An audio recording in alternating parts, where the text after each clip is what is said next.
Hello and welcome to the Genuine Learning Blog. My name is Melissa Galasso, and today we're going to talk about a new ethics interpretation around compliance audits. Now, this is a standard or interpretation that is really focused on single audits, in particular AUC Section 935, and how we handle certain independence requirements. And so this was proposed last year, and it was finally issued as a final standard. Remember, now for ethics interpretations, because we don't have a physical print version of the Journal of Accountancy, when it is in the Journal of Accountancy online, that counts as notice, right? So historically, the way they would notify CPAs about changes in ethics was they put it in the back of the Journal of Accountancy. We don't get a print magazine anymore, so when they put it in the online version, that now counts as notice. All right, so what is a compliance audit, right? That's the first thing that this does, is provide a new definition. And so a compliance audit is an attest engagement that is performed in accordance with AUC Section 935, or compliance audits, right? So that is the section that we use when we are performing single audits in accordance with the uniform guidance. And so it says when a compliance audit performed in accordance with AUC Section 935 includes separate reporting under AUC Section 725 or 805. So that would be, for example, your CFA. If you are doing an in relation to opinion on the CFA, that would be AUC Section 725. If you were giving an opinion on the CFA directly because you didn't also audit the financial statements, that would be an 805 report. This definition also extends to the audit of the schedule or statement that will accompany the AUC Section 935 report. So in this scenario, whatever report you're providing on the CFA is included in the definition of a compliance audit. Now, what they had to really work on to differentiate here was what kind, when we think about a CFA can be a lot of different entities combined, right? So you can have a single organization, or you can have a series of single audits, right? So there's a lot of flexibility in how we do this. And so a compliance audit may include multiple compliance audit clients. And we'll talk a little bit about why that's super important. And the example they provide is multiple compliance audit clients may have amounts included in the CFA in a compliance audit performed in accordance with the uniform guidance. So this is sort of that concept here where we're trying to get all of the federal funding, and we have to have multiple entities potentially wrapped into one CFA. And so then we would have multiple compliance audit clients. So what is a compliance audit client? It's an entity with respect to which a compliance audit is performed, right? So that's sort of the sort of the definition of the definition. But it tells us that members should apply the independence rules, which is 1.200.001, and related interpretations applicable to the attest client to the compliance audit client. So again, when we're looking at independence here, you do have, if you're doing a compliance audit, have to maintain your independence. However, they do provide a little bit of a clarification/exception. It says, to the extent the compliance audit includes amounts from multiple entities in a schedule or statement, right? Think CFA, an entity would not be considered a compliance audit client and therefore would not have to apply the independence rules, and related interpretations would not apply with respect to an entity if, and there's two elements. First, it is not subject to the compliance audit procedures, and it includes amounts in the schedule or statement that are trivial and clearly inconsequential to the schedule or statement as a whole. So obviously, if you're familiar with single audits, we don't actually audit every program, right? We only audit major programs, and we do what we call major program determination. And if an item is clearly trivial, they very rarely get selected for being audited. And so there are times where we have a line item that is, it could even be material, and we just don't audit it because it's not its time to be audited. So for A programs, we have a 3-year rotation typically. Obviously, COVID money is a little bit different, but general rule, we do have a 3-year rotation on our A programs.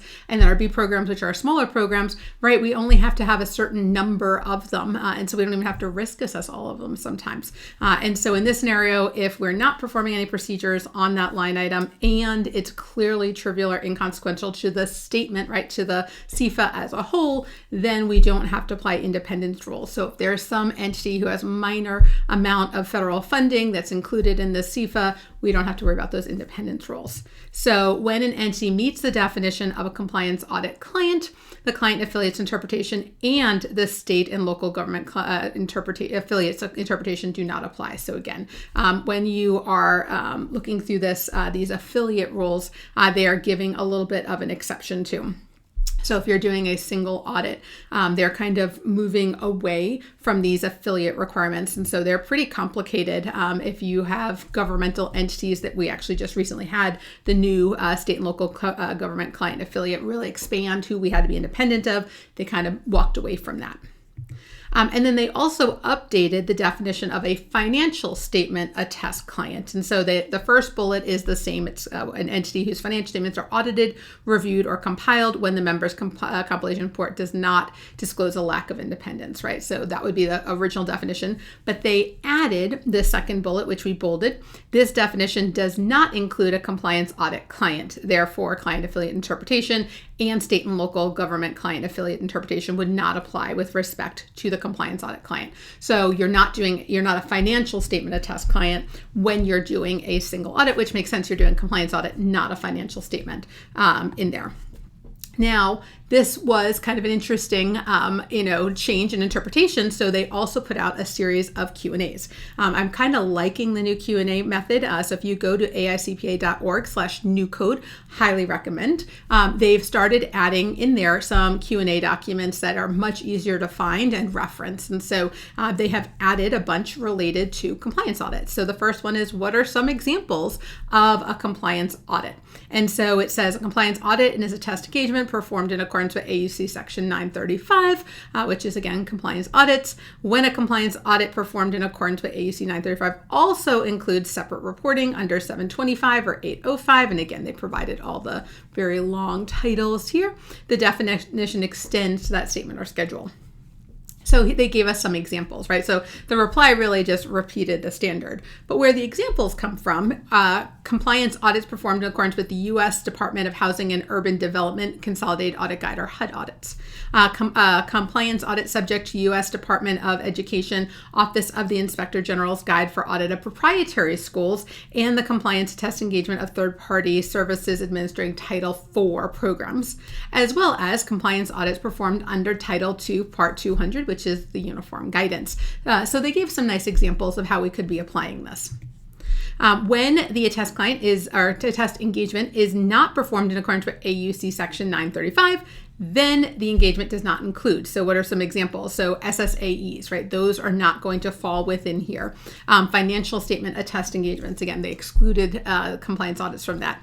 Audits in accordance with 725 or 805 when you're not doing a compliance audit. We do have other uses of 725 for supplementary information and 805 when we have a single element that aren't part of 935 requirements, and so they would continue to fall within. And then compliance attest engagement subject to U.S. Department of Education Office of the Inspector General's Guide of Audits of Proprietary Schools as we go through here. So again, when we look at some of these definitions, I think it is very important here, because in this one it was performed in accordance with the SSAEs, which is the attestation standards instead of the audit standards. Another inquiry, when could there be multiple compliance audit clients in a compliance audit? And so again, they come back and they talk about how there's multiple, and they give the definition, trivial and clearly inconsequential, but then they give that example. And so in a compliance audit for a state and local government performed in accordance with uniform guidance, multiple agencies, departments, or components units within the state and local government may include amounts in the CFA. Each entity reporting amounts in the CFA in a compliance audit unless it is not subject to the procedures and also trivial or inconsequential. So again, kind of clarifying there. So then it got a little bit more tricky, because now maybe you are doing a financial statement audit and you're also doing a compliance audit for the same client. How do we handle the independence requirements here? So when you are performing a financial statement audit and a compliance audit for the same client, you should comply with the independence requirements for each attest engagement. And so in that scenario, they may be the same entities, they may be different, because again, the financial statements have to, you can have a series of them in order to do this. And so an evaluation of each engagement should be performed. Another one here, could the entities that are compliance audit clients change? Absolutely, right? You can update the CFA, you can have changes. And so members should be alert to changes in the termination of a compliance audit client or compliance audit clients throughout the period of professional service. An entity that was excluded from the definition may become a compliance audit client either because it becomes subject to the compliance audit. Maybe we pick it now as an additional item, or because amounts are no longer trivial, right? We had a preliminary CFA and now we have a final CFA and it's no longer trivial. So we can't, you have to kind of continue to monitor just as you would anything else as you go through here. All right, I know this one was a little bit longer than normal, but I wanted to make sure because I know many of our clients do single audits. It's probably one of my favorite topics to teach. I love working with firms to help improve their single audit work papers, as well as find some efficiency in practice. So it is very important that we understand the independence requirements with respect to this. So I want to thank you guys so much for joining me, and I hope to see you on a future blog. Have a great day, guys. Bye-bye.